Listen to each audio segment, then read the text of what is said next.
ஆசீர்வதிக்கப்பட்ட இந்த நல்ல அதிகால வேளைக்காய் கர்த்தரை துதிக்கிறேன். ஜெபம் ஆரம்பிக்கப்பட்ட நாள் முதல் இந்த நாள் வரையும் கர்த்தர் நம்மை அதிசயமாய் நடத்தி வந்திருக்கிறார். அல்லேலூயா.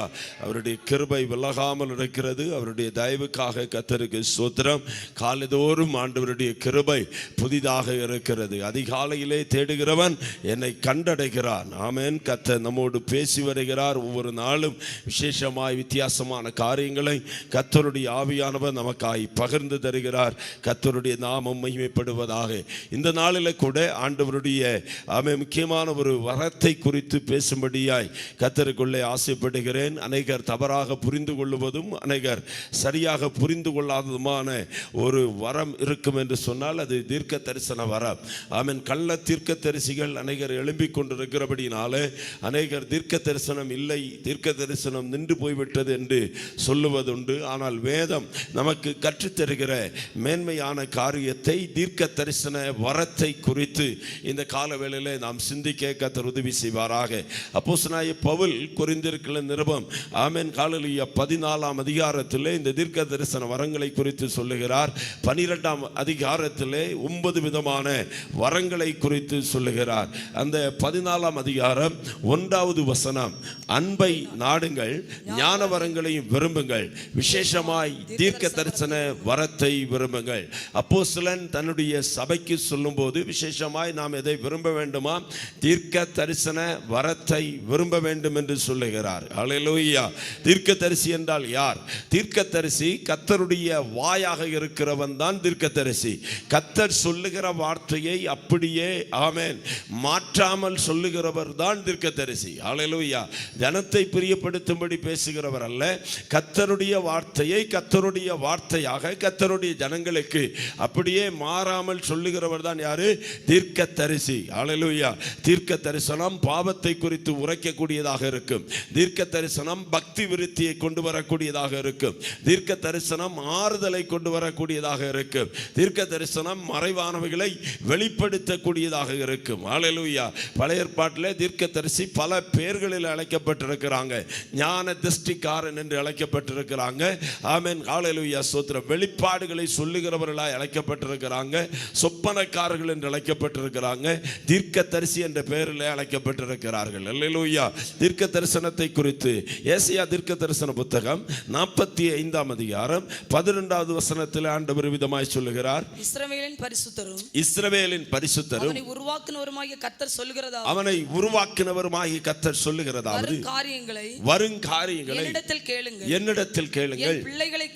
என் பிள்ளைகளை குறித்தும் என் கரங்களின் கிரியைகளை குறித்தும் எனக்கு கட்டளையிடுங்க.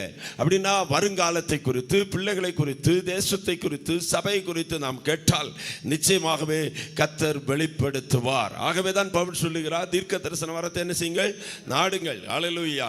யோவேல் தீர்க்கதரிசி 2ஆம் அதிகாரம் 28ஆம் வசனத்தில் சொல்லும்போது, கடைசி நாட்களிலே மாம்சமான யாவர் மேலும் என்னுடைய ஆவியை ஊற்றுவேன். உங்களுடைய குமாரரும் குமாரத்திகள் என்ன செய்வார்களாம்? தீர்க்க தரிசனம் சொல்லுவார்கள். அப்படின்னா குமாரத்திகள் என்ன சொல்லணும்? தீர்க்க தரிசனம் சொல்லுகிறவர்களாய் மாறணும். மோசே எண்ணாகமம் 11ஆம் அதிகாரம் 29வது வசனம், எண்ணாகமம் 11:29 ஆமென், என்னுடைய ஜனங்கள் எல்லார் மேலும் தீர்க்க தரிசன வரம் செயல்பட்டால் நல்லா இருக்குமே என்று சொல்லி அதற்காக ஆசைப்படுகிறார். வாசிக்கலாம். அதற்கு மோசே, நீ எனக்காக வைராக்கியம் காண்பிக்கிறாயோ? கர்த்தருடைய ஜனங்கள் எல்லாரும் தீர்க்க தரிசனம் சொல்லத்தக்கதாக கர்த்தர் தம்முடைய ஆவியை அவர்கள் மேல் இறங்க பண்ணினார். நலமாய் இருக்குமே என்றார். அல்லேலூயா. 20 லட்சம் பேரும் தீர்க்க தரிசனம் சொன்னா நலமா இருக்கும் என்று சொன்னார். ஆமென். இந்த புதிய ஏற்பாட்டின் காலத்தில் சபை பக்தி விருத்தி அடைவதற்கு, குடும்பங்கள் எச்சரிக்கப்படுவதற்கு, தேசங்கள் தேவனுக்காக எழும்புவதற்கு தீர்க்க தரிசிகள் அவசியம். அல்லேலூயா. ஆமென். நாம் எல்லாரும் ஜெபிக்கணும், ஆண்டவரே எங்களுக்கு அந்த தீர்க்க தரிசன வரத்தை தாங்க. அல்லேலூயா. இந்த தீர்க்க தரிசன வரம் தவறாக பயன்படுத்தப்படுவதற்கு நிறைய வாய்ப்புகள் இருக்கிறது. ஆமென். ஏற்கனவே ஒரு ஆராதனையில் சொன்ன, ஒரு மனுஷனுக்குள்ள 3 ஆவிகள் செயல்படும். ஆமென். ஒரு மனுஷனுக்குள்ள 3 ஆவிகள் செயல்படுவதற்கான வாய்ப்புகள் இருக்கிறது. ஒன்று மனுஷனுடைய ஆவி. சொல்லுங்க. மனுஷனுடைய ஆவி, இரண்டாவதாக பிசாசின் ஆவி, மூன்று பரிசுத்த ஆவியானவர். கொஞ்சம் கூட சத்தமா சொல்லுவோம். மனுஷனுடைய ஆவி செயல்படும், ரெண்டு பிசாசின் ஆவி செயல்படும், மூன்று தேவனுடைய பரிசுத்த ஆவியானவர். மனுஷனுடைய ஆவி என்ன? ஆமென், நம்முடைய சுய எண்ணங்கள், நம்முடைய நினைவுகள். ஆமென், ஒரு காரியத்தை நம்ம யோசிச்சுட்டு அதை சில நேரத்தில் தீர்க்க தரிசனமாக சொல்லணும்னு மனசில் ஒரு எண்ணம் வரும். ஆராதனை நடக்கும்போது சுயத்தில் பேசுகிறது, அது தவறான காரியம். அல்லேலூயா. ஒரு தீர்க்கதரிசி என்று சொன்னால் அவனுடைய ஆவி, ஆத்தும, சரீரம் முழுவதுமே சிலுவையிலே அறையப்பட வேண்டும். கலாத்தியர் 2:20 அப்போஸ்தலனாகிய பவுல் சொல்லும்போது, இனி ஜீவிப்பது நான் அல்ல, கிறிஸ்துவே என்னில் ஜீவிக்கிறார் அப்படிங்கிற ஒரு எண்ணம் வரணும். ஆமென். நாம் கிறிஸ்துவோடு கூட சிலுவையில் அறையப்பட்டிருக்க வேண்டும். சுயம் ஒரு காலமும் என்ன செய்யக்கூடாது? வெளிப்படக்கூடாது. சுயத்தின் ஆவிகள் வெளிப்படக்கூடாது. நான் ஊழியங்களுக்கு போகிற இடங்கள்ல சிலர் ஆமென் சொல்லுவாங்க, பாஸ்டர் இந்த காரியங்களுக்கு சபையில் இருக்கிறது, இந்த காரியம் எங்கள் குடும்பத்தில் இருக்கிறது, இதை குறித்து ஒன்று பேசணும். அப்படி யாராவது சொன்னாங்கன்னா ஆமென், அதை வச்சு நம்ம என்ன செய்ய முடியாது? பேசக்கூடாது, பேச முடியாது. அப்படி பேசினால் அது சுயமாய் பேசுகிற வார்த்தை, அங்கே கர்த்தர் கிரியை செய்ய முடியாது. அல்லேலூயா. யாரும் எதையாவது ஒன்று சொல்லிட்டாங்கன்னு சொல்லி அதை பேசுவது கர்த்தர் பேசுவதாக மாறாது. அல்லேலூயா. சுயம் முழுவதுமா என்ன செய்யணும்? அறையப்படணும். அல்லேலூயா. நாங்கள் முக்கியமாக எந்த இடத்துக்கு கூட்டத்துக்கு போனாலும் அவங்களை குறித்தோ, அவங்களுடைய சபையை குறித்தோ, அவங்க குடும்பங்களை குறித்தோ விசாரிப்பதில்லை. கூட்டம் முடிஞ்ச பிறகு அவர்கள் சொன்னா கர்த்தருக்கு ஸ்தோத்திரம். அல்லேலூயா. ஏன்னா கர்த்தர் தான் பேசணும். மனுஷ ஆவியில நம்ம என்ன செய்யக்கூடாது? பேசக்கூடாது. 2 கொரிந்தியர் 10:5 2 கொரிந்தியர் 10. அவைகளால் நாங்கள் தர்க்கங்களையும் தேவனை அறிகிற அறிவுக்கு விரோதமாய் எழும்புகிற எல்லா மேட்டிமையை நிர்மூலமாக்கி எந்த எண்ணத்தையும் கிறிஸ்துவுக்கு கீழ்ப்படிய சிறைப்படுத்துகிறவர்களாக இருக்கிறோம். கரத்தை உயர்த்தி ஆமென் சொல்லுங்க. நம்முடைய எண்ணங்கள், நம்முடைய சிந்தைகள் என்ன செய்யணும்? சிறைப்படுத்தப்படணும். அப்பந்தான் ஆவியானவர் நம்முடைய வாழ்க்கையில கிரியை செய்ய முடியும். நம்முடைய மனசுல தோணுதெல்லாம் சொல்லுகிறது தீர்க்க தரிசனம் இல்லை. ஹல்லேலூயா. மனசுல வந்ததெல்லாம் ஆமென் ஹல்லேலூயா எழும்பி சொல்லுவது தீர்க்க தரிசனம் அல்ல. அதுக்கு இடம் கொடுக்க கூடாது. நம்முடைய எண்ணங்கள் எல்லாம் என்ன செய்யப்பட வேண்டும்? சிலுவையிலே அறையப்பட வேண்டும். ஹல்லேலூயா. தீர்க்க தரிசியினுடைய ஆவி 1 கொரிந்தியர் 14:32 தீர்க்க தரிசிகளுடைய ஆவி தீர்க்க தரிசிகளுக்கு என்ன செய்கிறது? அடங்கி இருக்கிறது. அடங்காத ஆவியா இருக்க கூடாது. பக்கத்துல இருக்கவங்கள பார்த்து சொல்லுங்க, என்ன ஆவியா இருக்க கூடாது? அடங்காத ஆவியா இருக்க கூடாது. கீழ்ப்படியாத ஆவியாக இருக்க கூடாது. ஆமென் ஹல்லேலூயா. ஸ்தோத்திரம். எனக்கு எல்லாம் வந்துட்டு அப்படின்னு சொல்லி அடங்காத ஆவிகள் என்று சொன்னால் அது தற்பெருமை வந்துரும், விழுகைக்கு காரணமாகிரும். தீர்க்கதரிசிகளுடைய ஆவிகள் தங்களுக்குள்ளே என்ன செய்கிறது? அடங்கி இருக்க வேண்டும். நீதிமொழிகளில் அழகான ஒரு வசனம் இருக்கிறது. 25:28 வசனம். நீதிமொழிகளின் புத்தகம் 25:28. தன் ஆவியை அடக்காத மனுஷன் மதில் இடைந்த பட்டணத்துக்கு போல இருக்கிறானா? என்ன செய்யணும்? ஆவி அடங்கணும். அல்லேலூயா. தீர்க்கதரிசியினுடைய ஆவி யாருக்கு அடங்கி இருக்கணும்? தீர்க்கதரிசிக்கு அடங்கி இருக்கணும். இல்லாட்டா எப்படி இருக்குமா? மதில் இடைந்த பட்டணத்தை போல. மதில் இடைந்து பாழான பட்டணம்னா எல்லா அசுத்தங்களும் அங்கே வரும். எல்லா ஆமென் ஹல்லேலூயா மிருகங்களும் அதுக்குள்ளே வரும். எல்லா சத்துருவும் அதுக்குள்ளே வருவான். அப்படிப்பட்ட நிலைமையில் இருக்கக்கூடாது. ஒன்றாவது ஆமென் மனுஷனுக்குள்ளே செயல்படுகிற ஆவி என்னது? மனுஷனுடைய சுயத்தின் ஆவி. அந்த ஆவியிலே தீர்க்க தரிசனம் சொல்ல முடியாது. ஹல்லேலூயா.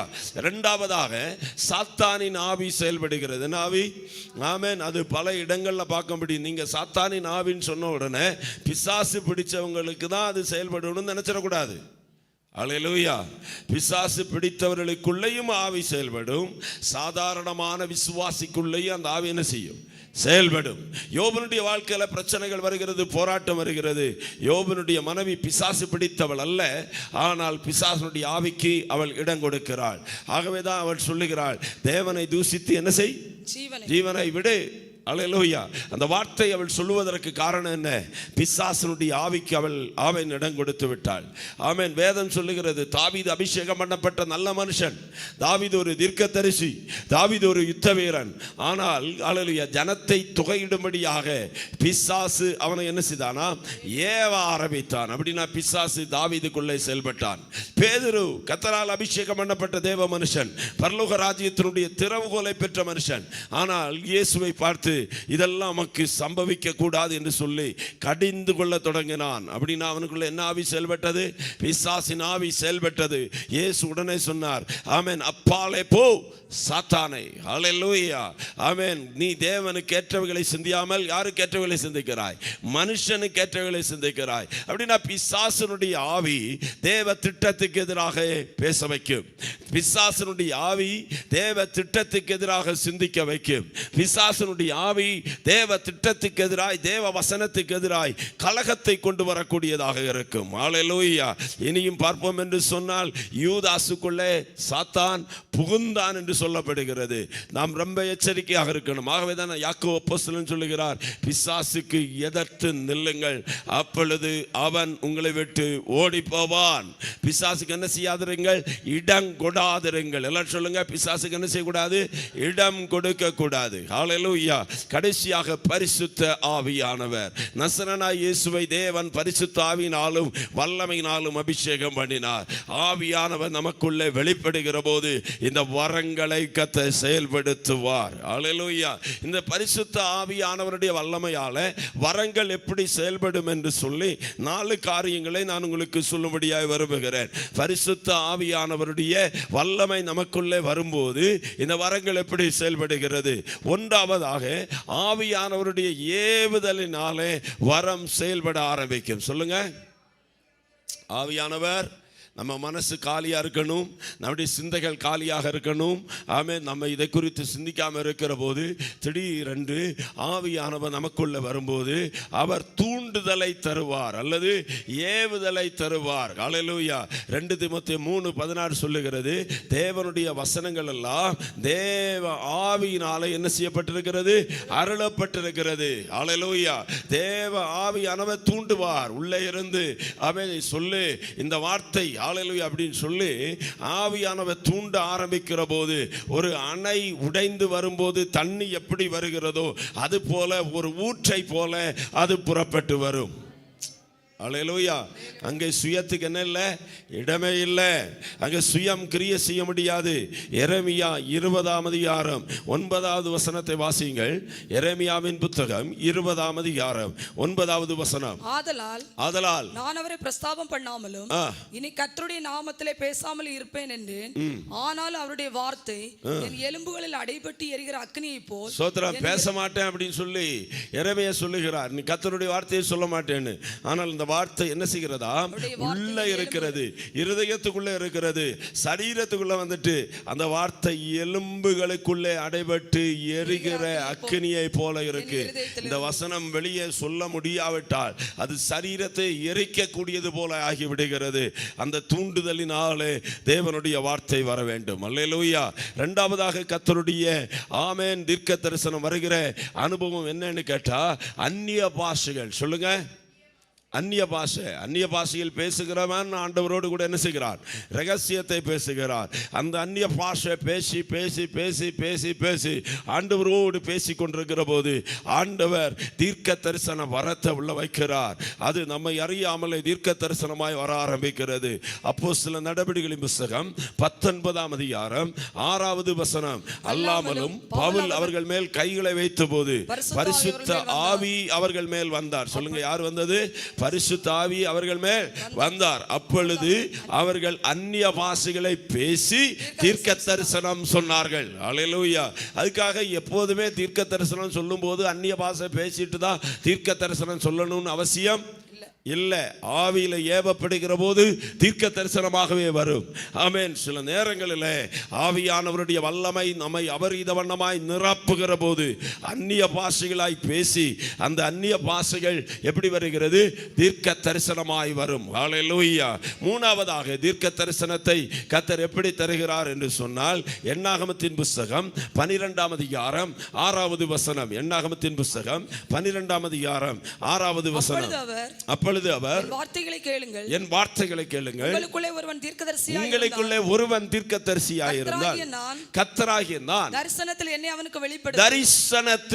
என்னை அவனுக்கு வெளிப்படுத்தி சொப்பனத்தில் அவனோடு கூட பேசுவேன். ஒரு ஆமென் சொல்லுங்க. ஆமென். எல்லா சொப்பனத்தையும் நம்ப முடியாது. ஆமென். நான் முதல்ல சொன்ன போல சொப்பனங்களும் 3 விதம் இருக்கு. ஒன்று மனுஷ ஆவியினால வரக்கூடிய சொப்பனங்கள். தொல்லையின் திரட்சியினால் என்ன வருது? சொப்பனம் வருது. ரொம்ப தொல்லை, சரீர அலுப்பு, சரீர பலகீனம், பல காரியத்தை குறித்து நினைச்சு கவலைப்பட்டு கலங்கி கொண்டு படுத்திருக்கிற ஒரு ஆளுக்கு என்ன வரும்? சொப்பனம் வரும். அந்த சொப்பனம் நிறைவேற போகிற சொப்பனம் அல்ல. அந்த சொப்பனம் எல்லாம் மாயா இருக்கிறது. ஹல்லேலூயா. 2 பிசாசுக்கும் சொப்பனம் தர முடியும். மந்திரவாதங்கள் வெளிப்படுகிற போது, சூரியங்கள் வெளிப்படுகிற போது, ஆமென், ஹல்லேலூயா, தேசத்திலிருந்து பிசாசுடைய தொல்லைகள் வரும்போது பயப்படுத்துகிற பல சொப்பனங்களை பிசாசு கொண்டு வருவார். ஆனால் மூன்றாவதாக தேவன் தருகிற சொப்பனம் இருக்கிறது. ஆமென். தேவன் என்ன தருவார்? சொப்பனம் தருவார். யோசேப்புக்கு கர்த்தர் சொப்பனம் கொடுத்தார். பார்வோனுக்கு கர்த்தர் கொடுத்தார். ஆண்டவர் சொப்பனம் தர்றது ரட்சிக்கப்பட்டவங்களுக்கு மட்டுமல்ல, ரட்சிக்கப்படாத பார்வோனுக்கு கர்த்தர் கொடுத்தார், சொப்பனத்தை கொடுத்தார். ரட்சிக்கப்படாத ஆமென் ஹல்லேலூயா நேபுகாத் நேச்சாருக்கு கர்த்தர் சொப்பனத்தை கொடுத்தார். மறைபொருட்களை கர்த்தர் என்ன செய்கிறார்? நடக்க போகிற காரியங்களை சொப்பனத்தில் வெளிப்படுத்துகிறார். ஆனால் இங்கே சொல்லப்படுகிறது, நான் என் ஊழியக்காரருக்கு என்னத்தை கொடுப்பேன்? சொப்பனத்தை கொடுப்பேன். ஒரு தடவை கூட அந்த வசனத்தை வாசிக்கலாம். ஆமென். என்னாகமம் 11:29. அப்பொழுது அவர், என் வார்த்தைகளை கேளுங்கள், உங்களுக்குள்ளே ஒருவன் தீர்க்கதரிசியாயிருந்தால் கர்த்தராகிய நான் தரிசனத்தில் என்னை அவனுக்கு வெளிப்படுத்தி சொப்பனத்தில் அவனோடு கூட பேசுவேன். ஹல்லேலூயா. கர்த்தர் எப்படி பேசுவாரா? சொப்பனத்தில் பேசுவார். சாமுவேலே சாமுவேலே என்று நேரடியாக கூப்பிட்டார். ஆனால் சொப்பனத்திலும் கர்த்தர் என்ன செய்கிறார்? பேசுகிறார். ஹல்லேலூயா. ஆபிரகாமுக்கு கர்த்தர் சொப்பனத்தில் வெளிப்பட்டார். ஆமென். யாக்கோபுக்கு கர்த்தர் என்ன செய்தார்? சொப்பனத்தில் வெளிப்பட்டார். இன்றைக்கும் கர்த்தர் சொப்பனங்களிலே தன்னுடைய பிள்ளைகளுக்கு சில வெளிப்பாடுகளை தருகிறார். ஹல்லேலூயா. நடக்க போகிற காரியங்களை தரிசனமாக வெளிப்படுத்துவார். சொப்பனம் மட்டும் இல்லை, தரிசனம் ஒரு காட்சியை காண பண்ணி அதுக்குள்ள ஒரு செய்தியை கொடுத்து அந்த செய்தியை பேசுவதற்கான கிருபையை கர்த்தர் தருவார். அது தீர்க்க தரிசனமாக மாறும். அல்லேலூயா. யோவேல் 2:28 வாசிக்கிறோம், உங்களுடைய மூப்பர்கள் சொப்பனங்களை காண்பார்கள், வாலிபர்கள் என்ன காண்பாங்களாம்? தரிசனங்களை காண்பார்கள். ஆமோஸ் 3:7 வாசிக்கலாம். ஆமோஸ் தீர்க்கதரிசி 3ஆம் அதிகாரம் 7ஆம் வசனம். கர்த்தராகிய ஆண்டவர் தீர்க்கதரிசிகளாகிய தம்முடைய ஊழியக்காரருக்கு தமது ரகசியத்தை வெளிப்படுத்தாமல் ஒரு காரியத்தையும் செய்ய மாட்டார். அல்லேலூயா. அப்ப தீர்க்க தரிசன வரம் எவ்வளவு முக்கியம். தேசத்துல நடக்க போகிற காரியங்களை கர்த்தர் யாருக்கு வெளிப்படுத்துவாரா? தீர்க்கதரிசிகளுக்கு வெளிப்படுத்துவார். ஆமென். ஹல்லேலூயா. அந்த ஆவியை விரும்பணும், தீர்க்க தரிசன வரத்தை விரும்பணும். ஆண்டவரே, எங்களை ஒரு தீர்க்கதரிசியாக மாற்றுங்க ஆண்டவரே, அந்த ஆவிக்குரிய வரத்தை எங்களுக்கு தாங்க ஆண்டவரே. கடைசியாக தீர்க்கதரிசிகளோடு கூட கர்த்தர் முகமுகமாய் பேசுகிறார். சொல்லுங்க, எப்படி பேசுகிறார்? முகமுகமாய் பேசுகிறார். ஹல்லேலூயா. கர்த்தர் முகமுகமாய் அநேகரோடு பேசியிருக்கிறார். ஆபிரகாமோடு முகமாய் பேசியிருக்கிறார், மோசையோடு முகமாய் பேசியிருக்கிறார், சாமுவேலோடு முகமூடாய் பேசியிருக்கிறார். ஏன் இஸ்ரவேல் ஜனங்களை சபிக்கும்படி கூலி வாங்கி வந்த பிள்ளையாமோடு கூட கர்த்தர் முகமாய் பேசினார். கர்த்தர் முகமுகமாய் பேசி சில செய்திகளை வெளிப்படுத்துவார். என்னாகமத்தின் புஸ்தகம் 12ஆம் அதிகாரம் 8வது வசனம். நான் அவனுடன் மறைபொருளாக அல்ல, முகமுகமாகவும் பிரத்யட்சமாகவும் பேசுகிறேன். என் மோசே அப்படிப்பட்டவன் அல்ல. தேவனுடைய வீட்டில் எங்கும் எப்படிப்பட்டவராம்? உண்மையுள்ளவராய் இருந்தபடினாலே ஆமென், நான் முகமுகமாகவும் பிரத்யட்சமாய் பேசுவேன். அப்படிப்பட்ட ஒரு வெளிப்பாடை கர்த்தர் இந்த கால நேரங்களில் நமக்கு தரட்டும். முகமுகமாய் கர்த்தர் இறங்கி வந்து என்ன செய்யணும்? பேசணும். சாமுவேலே சாமுவேலே என்று கூப்பிட்டது போல நம்மிடத்தில் கர்த்தர் வந்து பேசுவாராக. கரங்களை உயர்த்தி ஒரு ஆமென் சொல்லுங்க. ஆமென். தீர்க்கதரிசி ஆமென் ஹல்லேலூயா மனுஷ ஆவினால சொல்லக்கூடாது. தீர்க்க தரிசனங்கள் பிசாசின் கிரியைகளால் சொல்லக்கூடாது. தீர்க்க தரிசனம் தேவனுடைய ஆவியினால வரணும். தீர்க்க தரிசனம் தேவனுடைய ஆவியானுடைய தூண்டுதலினால வரணும். அந்நிய பாஷையினால வரணும். சொப்பனங்கள் தரிசனங்கள் மூலமாய் வரணும். தேவன் முகமுகமாய் நம்மோடு கூட பேசணும். ஹல்லேலூயா. ஆமென். கடைசியாக எதுக்கு இந்த தீர்க்க தரிசன வரம் அவசியம்? அல்லேலூயா. ஆமென். 1 கொரிந்தியரின் புத்தகம் 14ஆம் அதிகாரம் அதனுடைய 3வது வசனம். தீர்க்க தரிசனம் சொல்லுகிறவனோ மனுஷருக்கு பக்தி விருத்தி. எல்லாம் சொல்லுங்க. அப்ப தீர்க்க தரிசனம் சொன்னா என்ன உண்டாகணும்? பக்தி விருத்தி உண்டாகணும். பக்கத்துல இருந்து தட்டி சொல்லுங்க. தீர்க்க தரிசனத்தினால பக்தி விருத்தி உண்டாகணும். அல்லேலூயா. நாத்தான் தீர்க்கதரிசி வந்தார், தாவீதை தட்டி சொன்னார். ஆமென். ஒரு நல்ல எடுத்துக்காட்ட சொன்னார். ஆமென். ஒரு கதையை சொல்லி ஆமென். அந்த கதையினுடைய முடிவில் தாவீது சொல்லுகிறார், அந்த மனுஷன் என்ன செய்யணும்? கொல்லப்படணும். கோபமாக எழும்பினார். உடனே நாத்தான் சொன்னார், அந்த மனுஷன் வேற யாரும் இல்லை, நீயே அந்த மனுஷன். பாவத்தை உணர்த்துகிறார். அந்த நேரத்தில் தாவீதுக்குள்ள ஒரு பக்தி விருத்தி உண்டாகிறது. நான் தவறு செய்து விட்டேன், ஆமென், துணிகரம் கொண்டு விட்டேன், ஆண்டவரே என்னை மன்னியும் என்று சொல்லி தேவ சமூகத்தில் விழுந்து அழுது மனம் திரும்புகிறதான அனுபவம். அல்லேலூயா. அப்படின்னா பக்தி விருத்தி. சபைக்கு பக்தி விருத்தி உண்டாகணும்னா தீர்க்க தரிசனங்கள் வரணும். அல்லேலூயா. பாவத்தை குறித்த உணர்வுகள் உண்டாகணும்னா தீர்க்க தரிசனங்கள் வரணும். அல்லேலூயா. ஆமென். பல நேரங்களில் பழைய ஏற்பாட்டு புத்தகத்தில் அனுப்பப்பட்ட தீர்க்க தரிசிகள் தேசத்தில் நடக்க போகிற அழிவை குறித்து சொன்னாங்க. தேவனுடைய கோபத்தை குறித்து சொன்னாங்க. நினிவே பட்டணத்துக்கு வந்த தீர்க்கதரிசி யோனா தேவ கோபத்தை சொன்னார். அல்லேலூயா. கர்த்தர் உங்க மேல எப்படி இருக்கிறார்? கோபமாக இருக்கிறார். உங்களுடைய பாவம் ஆமென் வானத்தை எட்டி விட்டது. உங்களுடைய அக்கிரமம் தேவ சமூகத்தை எட்டி விட்டது. ஆகவே இனியும் 40 நாளைக்குள்ள கர்த்தர் இந்த பட்டணத்தை என்ன செய்ய போகிறார்? கவிழ்த்து போட போகிறார். அது தீர்க்க தரிசனம். அல்லேலூயா. அப்படின்னா அழிவை குறித்து முன்னுரைக்கிறவன் தீர்க்கதரிசி. தேவ கோபத்தை சொல்லுகிறவன் தீர்க்கதரிசி. அதை கேட்டதான ஜனங்கள் ரெட்டுடுத்தினார்கள், சாம்பல்ல உட்கார்ந்தாங்க, உபவாசம் பண்ணினார்கள், அழுதார்கள், புலம்பினார்கள். தேவன் மனஸ்தாபப்பட்டு 120,000 குழந்தைகளுக்காக பரிதவித்து தாம் செய்ய போவேன் என்று சொன்ன தீங்குக்காக கர்த்தர் மனஸ்தாபப்பட்டார். அல்லேலூயா. எசேக்கியா ராஜா வியாதிப்பட்ட போது ஏசாயா தீர்க்கதரிசி வந்தாரு. அவர் சொன்னாரு, ஆமென், நீர் உன்னுடைய வீட்டு காரியங்கள் எல்லாம் என்ன செய்யுங்க? ஒழுங்குபடுத்துங்க, நீங்க சாக போறீங்க. ஹல்லேலூயா. அப்போ ஹல்லேலூயா. அழிவை குறித்து சொன்ன உடனே எசேக்கியா ராஜா என்ன செய்கிறார்? கர்த்தாவே, நான் எவ்வளவு உத்தமமாய் உண்மையாய் உம்மை சேவித்தேன் என்பதை நீர் அறிகிறீர் என்று சொல்லி மனங்கசந்து அழுதார். ஹல்லேலூயா. பல நேரங்களில் அழுகிற போது, மனம் திரும்பும் போது கர்த்தர் மனஸ்தாபப்பட்டு காரியங்களை மாற்றி அமைக்கிறார். ஹல்லேலூயா. தீர்க்கதரிசிகள் அவசியம். சொல்லுங்க. ஜனத்தை ஹல்லேலூயா அழிவிலிருந்து தப்பிப்பதற்கு தீர்க்கதரிசிகள் அவசியம். அங்கே சொல்லப்பட்டிருக்கிறது, ஆமென், தனக்கு அல்லேலூயா தீர்க்க தரிசனம் சொல்லுகிறவனோ மனுஷனுக்கு பக்தி விருத்தி. 2 புத்தி. மனுஷனுக்கு புத்தி. ஆமென். நேற்று நாம் சிந்தித்தோம். நேற்று முந்தின நாள் யோசபாத்தும் அவரோடு கூட இருந்த ஜனங்களும் ஒருமித்து சொல்றாங்க, ஆண்டவரே, அந்த ஏராளமான கூட்டம் எங்களுக்கு முன்பாக வந்திருக்கிறது, நாங்கள் என்ன செய்ய வேண்டும் என்று எங்களுக்கு என்ன செய்யாது தெரியல. ஆண்டவரே, எங்களுடைய கண்கள் யாரை பார்க்கிறது? உண்மையே நோக்கி பார்க்கிறது. அங்கே ஒரு தீர்க்கதரிசி லேவி எழும்பி வந்தார், தீர்க்க தரிசனம் சொன்னார். ஆமென். உங்களுடைய இருதயம் கலங்கவும் பயப்பட வேண்டாம், நீங்கள் என்ன செய்ய வேண்டும் என்கிற வழியை அவர் காண்பித்து கொடுத்தார். புத்தி உண்டானது. ஹல்லேலூயா. அடுத்தது ஆமென், 3 விதமான கூட்டங்கள் நிற்கிறது. ஆமென். அம்மோனியர்கள், மோவாபியர்கள், சேயீர் மலை தேசத்தார்கள். இத்தனை பேர் இருக்கும்போது பயந்து கொண்டிருந்த ஜனங்களுக்கு ஆறுதல் உண்டானது. ஹல்லேலூயா. அப்படி தீர்க்க தரிசனத்தினுடைய ஆமென் ஹையஸ்ட் கிளைமாக்ஸ் என்னன்னு சொன்னா, ஆமென், கலங்கி இருக்கிற ஜனங்களுக்கு என்ன உண்டாகும்? ஆறுதல் உண்டாகும், பக்தி விருத்தி உண்டாகும், புத்தி உண்டாகும், ஆறுதல் உண்டாகும், தேவனை குறித்த பயம் உண்டாகும், தேவனை குறித்த நடுக்கம் உண்டாகும், தேவ வசனத்துக்கு நேராக திரும்ப வேண்டும் என்றதான எண்ணம் உண்டாகும். அல்லேலூயா. கடைசியாக தீர்க்க தரிசனங்கள் ஒன்றும் வசனத்தை விட்டு வழி விலகி போகக்கூடாது. ஆமென். தீர்க்க தரிசனம் ஒண்ணுமே என்ன செய்யக்கூடாது, வசனத்தை விட்டு கொஞ்சம் கூட அங்கும் இங்கும் மாறக்கூடாது. 2 பேதுருடைய புஸ்தகம் 1ஆம் அதிகாரம் 19வது வசனம்.